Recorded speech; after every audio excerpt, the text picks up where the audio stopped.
Ours is an urban planet. The number of people living in towns now exceeds those living outside. When this milestone was reached in 2009, few people noticed. Across the globe, cities are growing upwards and outwards at unprecedented speed, fundamentally changing the way we live and work. This could be a golden age of architecture or a time of unrestrained commercial speculation. How our world will look for generations to come is being decided daily, and too few of us are engaging with the debate. In this supercharged world of instant communication, instant message and Instagram, we're too busy looking down. It's time for us to look up.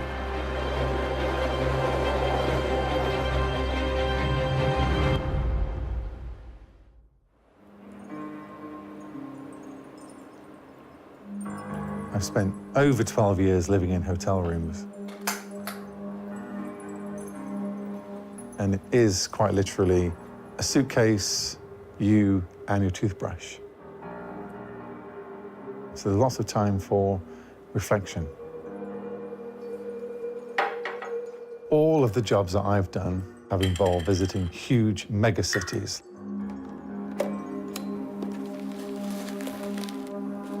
When you're in a city like that, you're surrounded by architecture. From the minute you open your hotel window and check out the view when you come into the room, to the moment you wake up in the morning and walk out on the street to see the customer.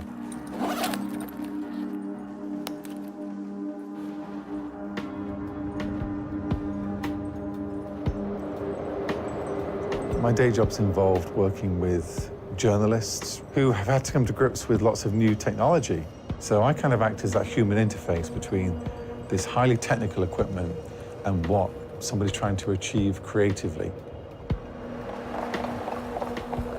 I kind of came to a phase where I said to myself, you know what, Richard, it's time that you reinvested some of your own creativity and got something out of being in all these amazing places. I was always interested in composition and perspective. And I suppose that came out of studying art at college. And then came across some time-lapse work. I thought, hey, do you know what? Something I'd like to try doing. Time-lapse is a beautiful combination of still photography and filmmaking. Time-lapse shows the world in a state of altered reality.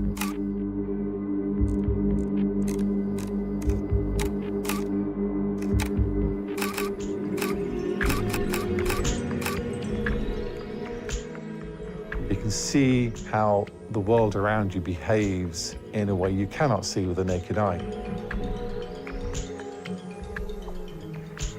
Time-lapse is like magic.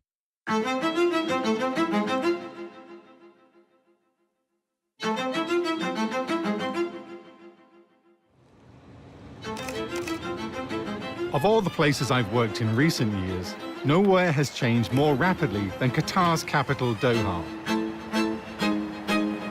A century ago, 12,000 people lived here. The population is now over 1 million, fueled by the oil and gas reserves. But if you look carefully at these buildings, you will see that few are occupied.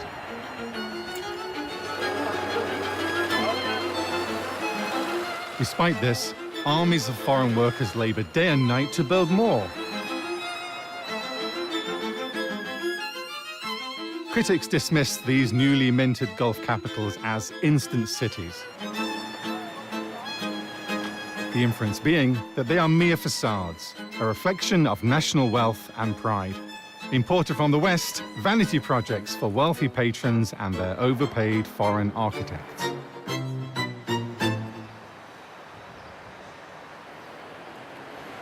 In a country where nationals make up just 15% of the population, these prejudices are often reinforced for expats like me by the fact that you seldom, if ever, meet locals. It took a friend of mine from London to introduce me to Fatma, a young Qatari architect who offered to show me the less visible side of Doha's current development boom. One thing I've noticed here is that most of the buildings appear to be empty still. So what's the purpose of building all these buildings, you know, without anybody to move into them immediately? What's the grand vision? It's building a brand image for the city, but it's also an anticipation for this population growth that we already see taking place. Do you think people misunderstand what's going on in the Gulf right now? Definitely. It's very apparent that all they see is it's the crust of the city and the crust of the society. This misunderstanding is not entirely surprising. When I look at these cities, I find it hard to see beyond the towers. Although Doha's buildings might not compete with Dubai's megastructures, they do draw the eye nevertheless, as they are meant to. But to me, skyscrapers make little sense in the Gulf. Their economic justification is based solely on the price of land. And there is no shortage of that here. It's amazing, I think, anywhere on the planet. Historically, people have lived in 1- or 2-story houses. And judging by how empty the towers are, they're showing little inclination to change. It's like he's hosting us in his... Al-Azmaq, in the heart of the old town, gives a sense of what Doha looked like before the discovery of oil and gas. Now, it too is marked for redevelopment. We selected some British architects who then worked with selected Qatari architects. They teamed up to basically come up with proposals for this area, for Old Doha. These neighborhoods have long since been abandoned by their original owners in favor of the less congested suburbs, becoming home to Doha's migrant workers. So how many years you are here? I told him, 40 sana, 40 years? I know 40 40 years. Shukran. Fatma is part of a group trying to document Doha's past, before there's none of it left. In a city less than 100 years old, it's not always obvious what should be preserved. Oh my goodness, wow. Where is this you brought me to? This is one of the houses that I like to refer to as an endangered house. I think we're starting to lose big portions of the older parts of the city because of the planned developments, because of the planned urban regeneration projects. And this is an example of a chance to rescue some of these buildings. Do you remember this kind of architecture in these buildings as a small child whilst you were here? My great-grandmother's house was very similar to this one. It was a courtyard house with rooms around the courtyard. Does it influence the way that you design now? Architects here in Qatar tend to be very nostalgic about these different architectural elements that you find, more about the ornamentation. But I think there's much more to learn from a house like this. For example, the proportions of the liwan, or the sort of colonnade around the courtyard, in order to get enough shade. Things like that that we should extract as lessons that we can use. Despite the improvement in Doha circumstances since the discovery of oil and gas, some things remain unchanged. The hot weather can make this an inhospitable environment, and climate change is only likely to make it more so. Doha's modern buildings cannot afford to ignore this. Yes. A project like Metropolis that's upcoming right now, there are so many architectural lessons that we can learn here, which we can call Qatari contemporary, which do not really look traditional. However, they do respond to the context very, very well. I really respect the fact that the architect did not find the need to have another fully glazed elevation. Therefore, the building requires less energy to cool. And at the same time, the elevation, together with the poetry that's engraved on it, gives a character to the area. So do you think there's a common story that the region is trying to tell to the rest of the world? With the resources that it's got its hands on right now, they're trying to develop a solid basis to their cities. What's being built today is not just for me or for my younger brothers and sisters, but it's for future generations to come. Musharraf's 900 homes, offices and shops aim to recreate the close-knit communities of the 1930s. At a cost of $5.5 billion, it's a substantial gamble on luring people back from the suburbs, something the towers have failed to do.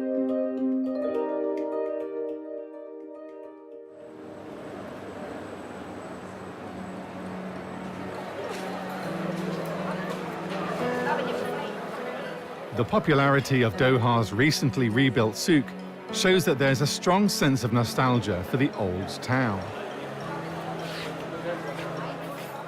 I've spent so much time here looking through my lens at buildings that it's easy to forget that this is all about people. Qatar, perhaps because it's a nation built on immigration, understands clearly the competition for human resources. A competition not only with its fellow wealthy Gulf states, but the wider world.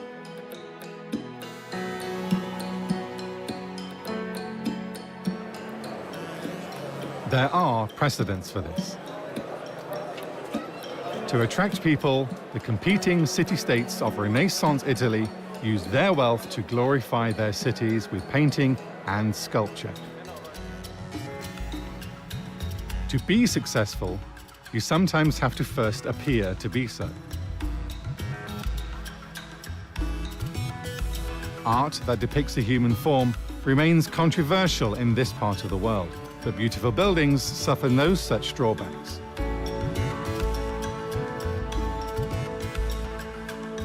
I guess, seen from this perspective, Qatar's ambition is not to create an instant city, but an eternal one.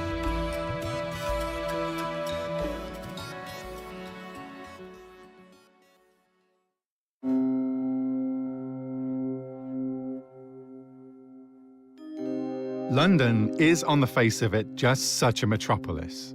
It became the first truly international city of the modern age, more than 2 centuries ago. But today, it too is being radically redrawn by the global economy.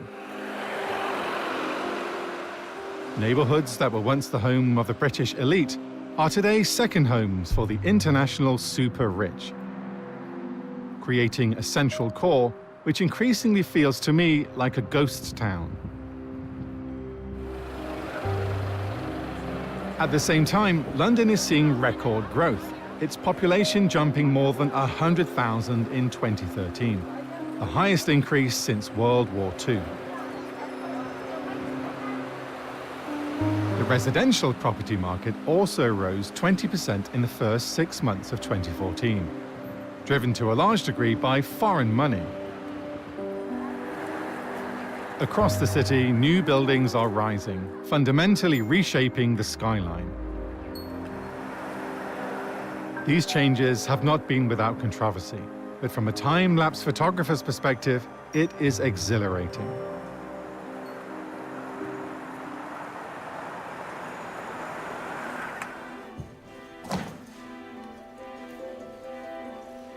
I spent 6 long weeks in this hotel in 2012 for the Summer Olympics.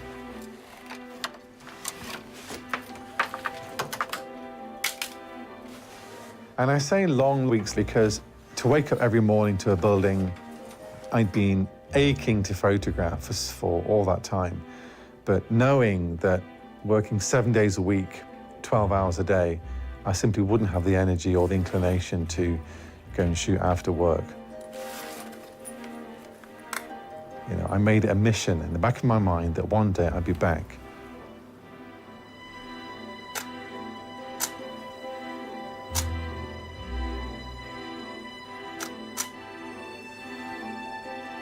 From here, you know, it's talked about as being this huge, huge building, but for me, it actually fits in really quite neatly.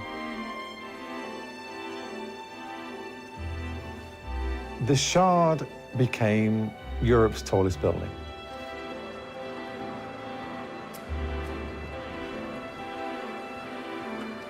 As a photographer, to capture something new, something that's the world's biggest, the world's tallest, the world's best, is always part of the story as well. The Qatari-owned skyscraper has drawn a mixed reaction from the press. One commentator described it in graphic terms as having slashed the face of London forever. Not because it offends British sensibilities to have a foreign-owned building dominating the skyline, but because of a perception that it changes the character of London. A straw poll of commuters down on London Bridge suggests a sharp division in people's attitudes. What do you think about the Shard? The Shard, I don't know, it's a bit of an eyesore, to be honest with you. For me, one of the best buildings in the world. It's expensive, just kind of pointless, really. It's really cool and very futuristic, that's for sure. According to the local council, only 11 residents wrote in to object to the Shard.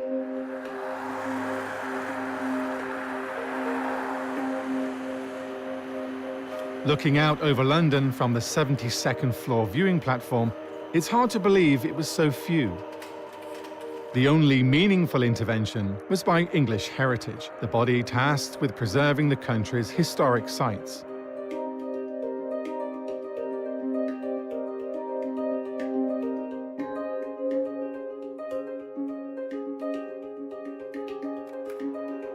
It objected to the effect this new landmark would have on an old one. St. Paul's Cathedral. A $16 million inquiry decided in the Shard's favour, and it went ahead, enthusiastically supported by London's mayor. For me, what makes this all the more significant is that it sits at the vanguard of 236 tall buildings set to transform London over the next decade, and there has been almost no public debate about this radical reshaping of the city.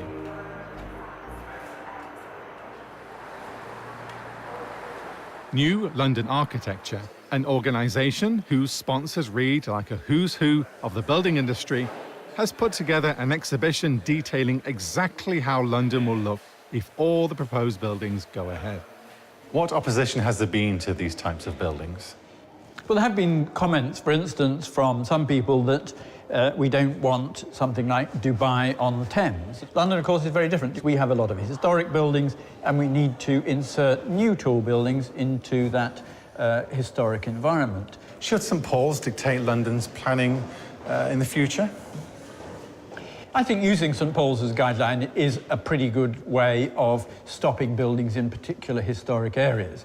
But I think we've also got to look at places where, not just where we can't build tall buildings, but places where we can. Because London is growing hugely at the moment. We're 8.3 million people, but by 2050 we're going to be more like 13 million. So we've got to build a lot more housing, a lot more places to work, more retail, all sorts of things like that we need to do to meet that growth. And a part of that is to build taller buildings, create denser urban centres.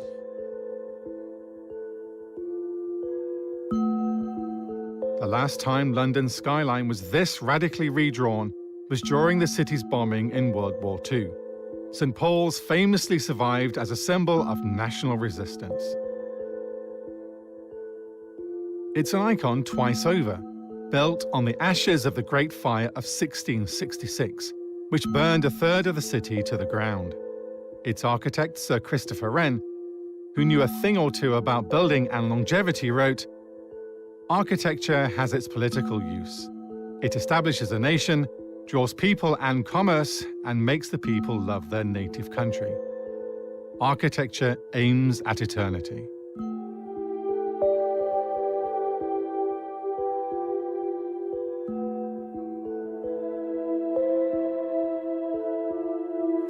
Great cities need great buildings like these to define themselves. St. Paul's was a prestige project, a skyscraper in all but name. At over 100 meters and perched on top of Ludgate Hill, it was the tallest building in the capital until 1962.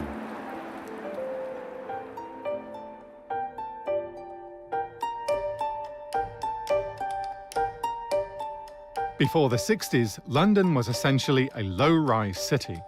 6 stories was in practice the limit for both Victorian plumbing and the amount of stairs tenants were prepared to climb before the invention of the elevator. So London spread out, not up. At over 1,500 square kilometres, urban sprawl is no longer the answer. According to the developers, the only way is up. Renzo Piano, the Shard's architect, has described his building as a vertical city. But with 10 apartments costing up to $80 million each, it's unlikely to solve London's housing shortage.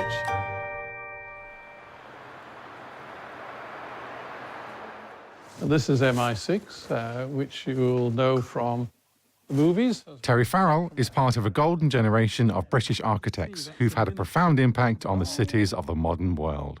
The world population is rising and rising at a phenomenal rate, and most of those will be urbanites. So placemaking through cities and being proud of your city and making recognizable architecture, I think is happening all over the world. And a lot of that does lead to mistakes and to inappropriate tall buildings. There's a lot to be said for the tall building. The tall buildings of New York create the busy pavements, the busy sidewalks. It's not just tall buildings, though, it's density. And that's why you get such great shops and great sidewalks and great restaurants. Do you believe societies are defined by the buildings around us? Well, it's Churchill's great quote, wasn't it? We build our buildings, no, we make our buildings, then our buildings make us. Cities can be organic by nature. Should they be organic? I believe inevitably change in city form and in architectural direction is essentially organic. I've often said cities are the greatest work of art, and they're anonymous in a way. They are made collectively, which is extraordinary, really. I can see the argument for saying our buildings shape us, but I'm unsure that we shape our buildings. It seems to me that money is now doing that. London needs to expand, but skyscrapers are not the only alternative. They raise issues like no other buildings. They shape our cities both visibly and structurally. And I think Londoners have little idea of how much these buildings will affect them. That's perhaps the reason I'm finding more questions than answers here.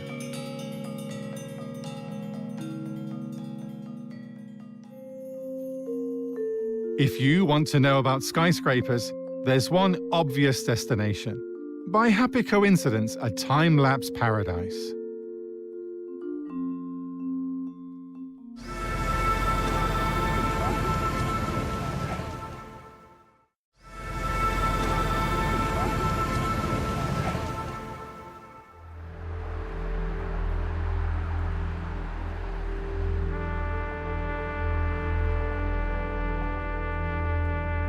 Shooting time-lapse in a huge city, of course, has its risks.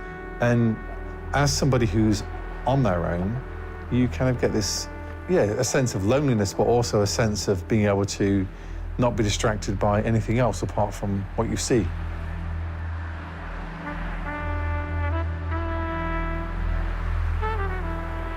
And you can feel the hairs on the back of your neck standing up when you reach the top of that building and get that great view of the city.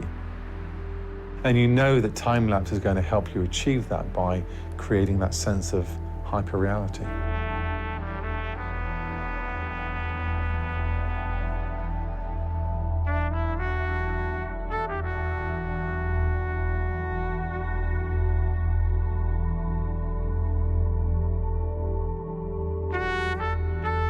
New York is a time-lapse photographer's and certainly architectural photographer's paradise. Everywhere you go, there's a shot.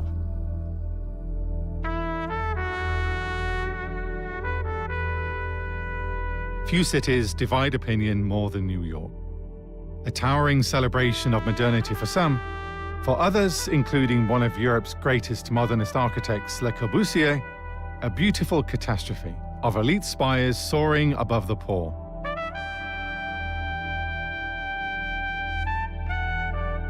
New York didn't give birth to the skyscraper, but with 22 square miles to build on, it was always going to be a vertical city.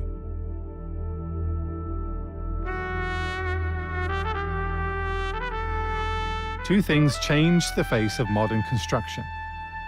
The invention of steel-framed buildings, which meant that a lower wall no longer needed to bear the weight of the walls above, and safer elevators. 6 stories had been the practical limit of most buildings prior to the 1880s, and the necessity of trudging up 6 flights of stairs made their upper reaches the home of the poor. The invention of the elevator inverted this hierarchy. From now on, it would be the rich who lived at the top, and for New York's elite, the sky really was the limit. For me, New York created what we imagine a modern metropolis to be. The New York skyline is what new cities around the world aspire to, whether consciously or unconsciously. When America's enemies wanted to attack this vast country, they chose to attack the New York skyline, specifically its tallest buildings. 13 years later, their successor, One World Trade Center, is nearing completion. The architect chosen in a public vote to come up with a master plan for this site was in many respects a quintessential New Yorker. I was an immigrant to New York, and there's something so amazing about arriving by ship with all the other immigrants from all countries, looking at that silhouette and saying, my God, this is like seeing something out of the moon. It's not possible that people have built this kind of magical city.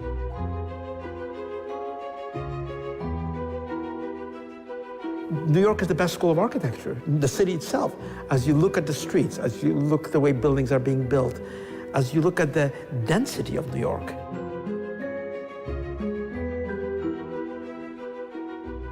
And you see how hard people work in New York. That teaches you a lot about architecture, because architecture is more than meets the eye. It's more than the glory of building a building. It's what is life? What kind of life does it represent? And what does it contribute to people's lives?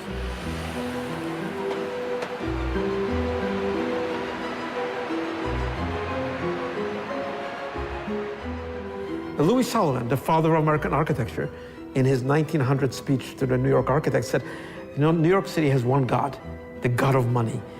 Nothing has changed in 100 years. New York is city driven by money, by ambition, by we want to build this, we want to build this. But how do you, if you build a private skyscraper for your clients, how do you contribute something to the city? You have to make some gesture to the public, like Woolworth building. I mean, they spent a ton of money on the spire of Woolworth, which was Mr. Woolworth's office. After all, it was just a private office of a millionaire. But it's something glorious. It's like a church. It represents aspiration. Chrysler Building has that incredible sort of needle that was put onto it at the very end.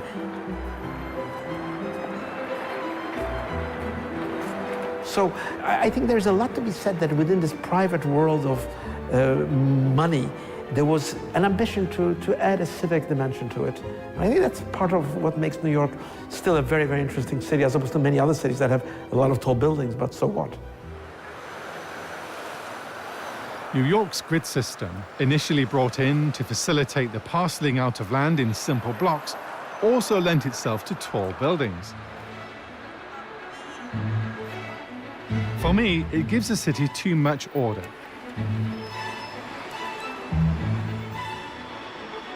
Perhaps the reason I'm so drawn to these spots where Broadway, the pre-existing Native American trail, intersects with the rigid monotony of the grid. Built in 1902 by one of the pioneers of the skyscraper, the flat iron building still feels modern.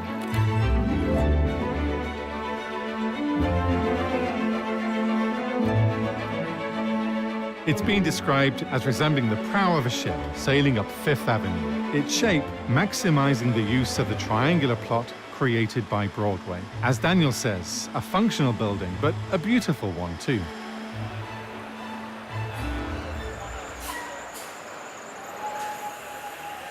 The golden age of the skyscraper was also the great age of American expansion.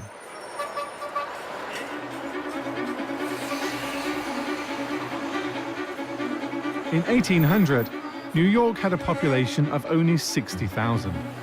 By 1900, it was 1 million. In the 1920s, it overtook London as the largest city in the world.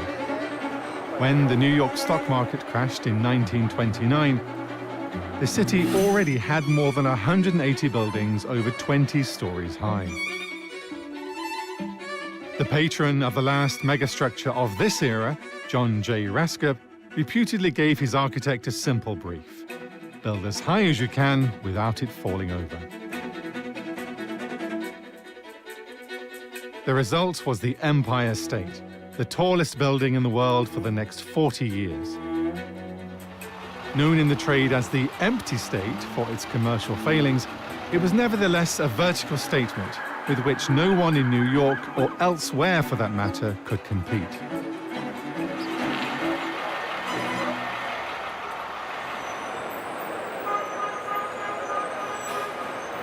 In the shadow of the Empire State is the office of an economist.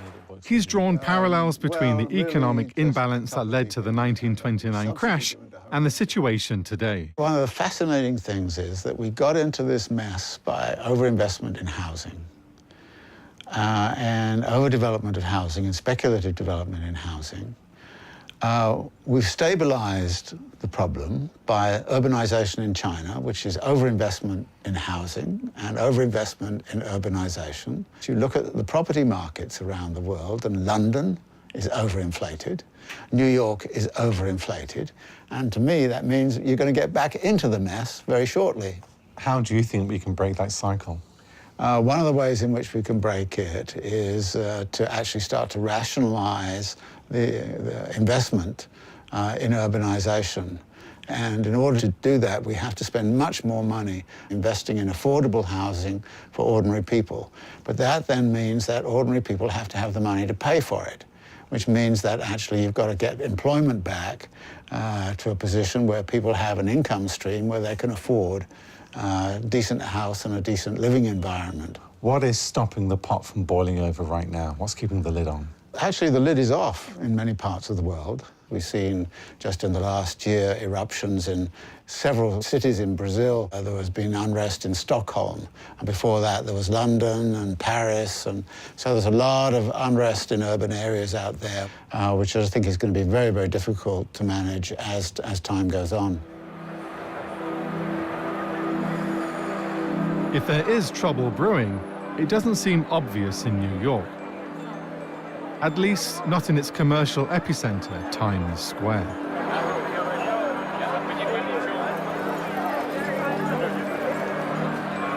This was a high crime area for more than 50 years following the Great Depression.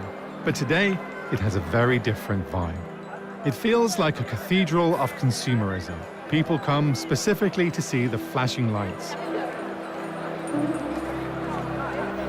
photographing them and each other with the same smartphones advertised on the billboards. Another left-leaning academic has labeled this pacification by cappuccino. As long as we have our branded phones and branded coffee, we're content to ignore the bigger picture.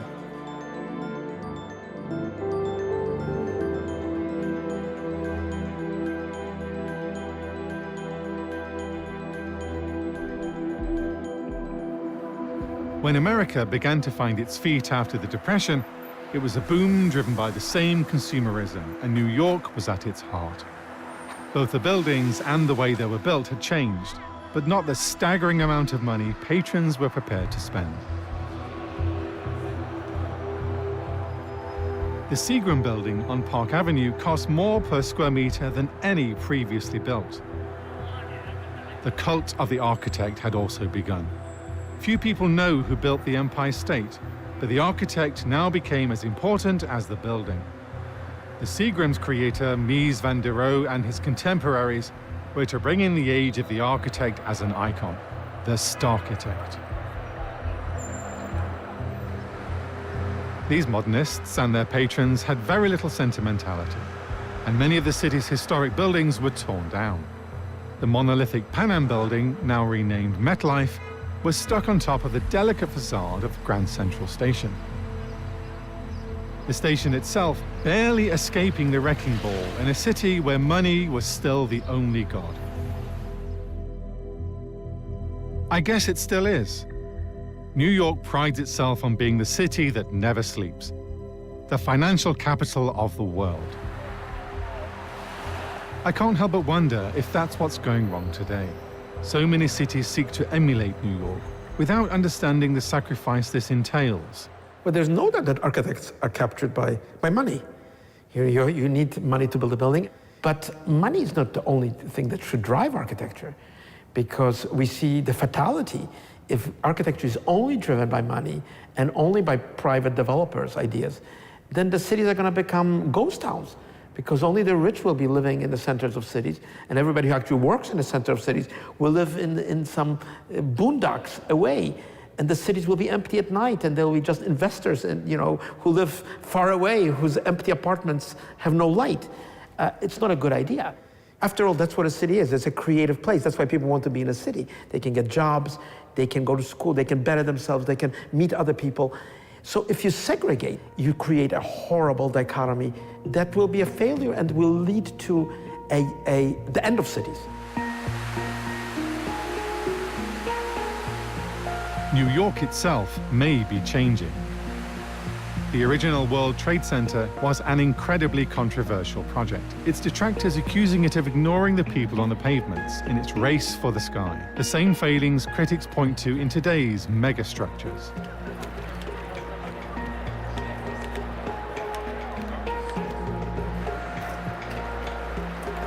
Its replacement has consciously taken a very different route, involving the public right from the start.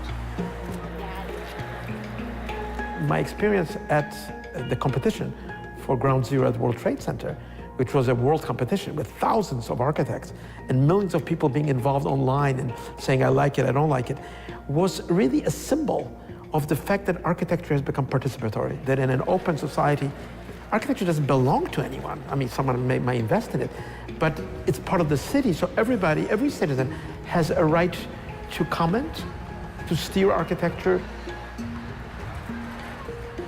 concentrate on the streets, concentrate on open space where people can sit down.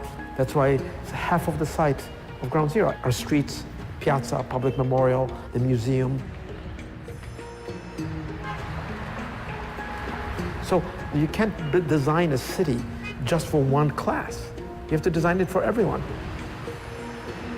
I think that's part of the social justice that a city represents.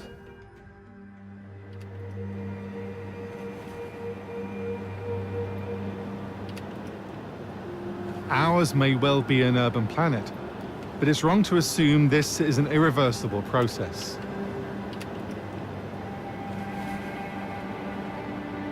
Cities should come with a warning. Just as they rise, so can they fall.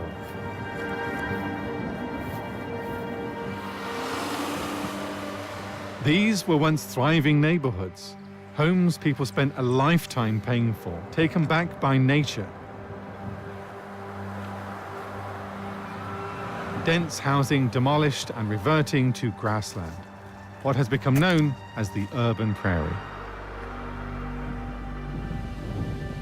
No city has fallen further or harder than Detroit. It's become the poster child for urban decline.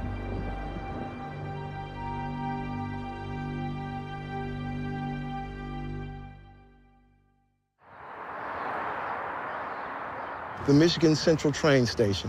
It is unfortunately a building that a lot of the national and international media have come to cast as a symbol of Detroit's plight, of the problems that the city's going through. For me, it's just ruin porn, to be quite frank with you. This is, the story of Detroit and Detroit's issues are much more complex than what you can understand just by looking at the train station.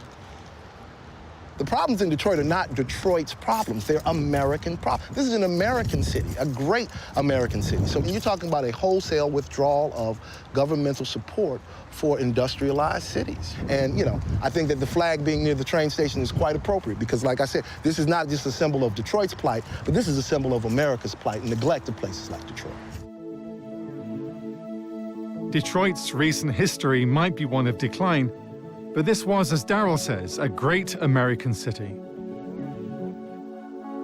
It was also an instant one.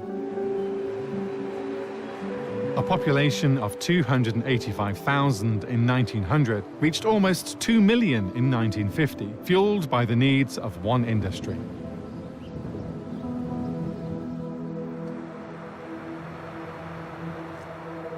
Deindustrialization is a common issue in the developed world. My own hometown of Nottingham in the UK went through it in the 1980s and 90s, but Detroit's problems started long before that. In creating the motor car for the mass market, Detroit sowed the seeds of its own decline. When the car companies wanted to create new production lines or wanted to teach unionized labor a lesson, they just moved further out of town, taking with them the jobs and the tax revenues the city needed to survive. At the same time, the freeways and cheap cars suburbanized Detroit, just as they did the rest of America. It was a long, slow death. The auto industry's relationship with Detroit seems a strangely unbalanced one, as does its relationship with the country as a whole, neatly summed up in the saying, "What's good for General Motors is good for America."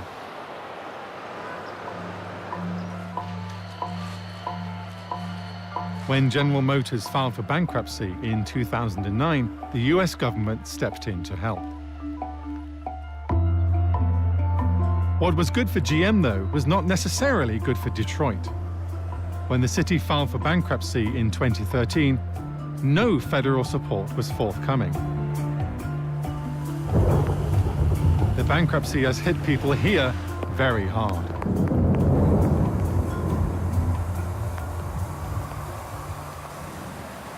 You know, we've been driving around here and I've been looking at the cars people are driving. They're all American cars. People here love the auto industry a whole lot more than the auto industry loves them. You know, Detroit has always been known as a place where you could come, get a job, and own a home. You know what I mean? Now, you can't do either one of those things. And so what we got was, we got a housing crisis. We got a mortgage crisis. We got a meltdown of the housing market. No city was as harshly affected by that as Detroit was. Even when the president comes to visit Detroit, the only place he ever goes is to the car factories. Because, you know, it was his idea to bail out GM, and so, you know, a big part of his victory narrative is that I saved the car companies. Well, you didn't save Detroit. I wonder if you can save a city. It seems to me that you can't make people come to a place. You can only make it a place people want to come to.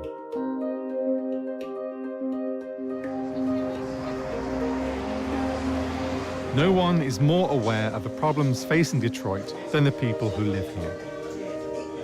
I think what frustrates them is that too often the media chooses to illustrate the problems through their ruined buildings and not through their ruined lives. So, you know, you both worked all your lives, you paid your taxes, and now you're retirees. How have things changed in that period? Shortly after retiring, we find out that we're going to be cut from our pension is going to be cut. I'm almost 60 and say we're going to have to take 30% of your income. That's a huge increase. I'll have to file bankruptcy. I mean, we're looking right now, do we need to sell our house? It's not fair. This is what happens to senior citizens. Is the same story for you? Same story, but I think a different slight twist because I was forced into retirement. There were so many other ways we could have recouped these funds. It's almost like they're going after the last vestige of wealth left in this city. Do Detroiters need to reclaim the city of Detroit as their own? There are a lot of vacant land in the city of Detroit that you can build on. There are a lot of vacant properties, a lot of vacant factories. Somebody has to be a champion for that. And that's what I said. What we need is not just a simple mayor. You have to have a coach. A coach is going to treat Detroit like it's big team, then everybody's going to have an opportunity, and that's what we need. A stone's throw from the ruins and closed municipal buildings, you could be forgiven for thinking that this was already happening. The heart of the city has been given a brand makeover. Detroit's makeover is, however, just that. Few of these people live here. They commute from the suburbs, or attend conventions, or come to watch baseball. London and New York are cities where the core has become too expensive. Detroit is a city where it's become too cheap. Parts of the center have already been reclaimed by people attracted by the low cost of living. And there are signs that investors are starting to renovate the derelict buildings, anticipating that this will continue. Some have pointed to this as a new beginning, but I'm not convinced it's any more significant than the ruins. The graffiti looks suspiciously corporate. Real street artists tend to make their feelings known a little higher off the ground. If there is a true symbol of Detroit, I like to think that it's the fist of Joe Louis, one of the greatest heavyweight boxers of all time, who moved to Detroit as a teenager.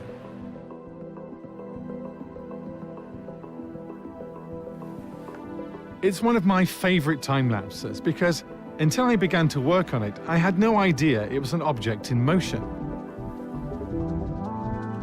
Louis said, "Every man's got to figure to get beat sometime." Which is of course true, but it's what you do afterwards that really counts.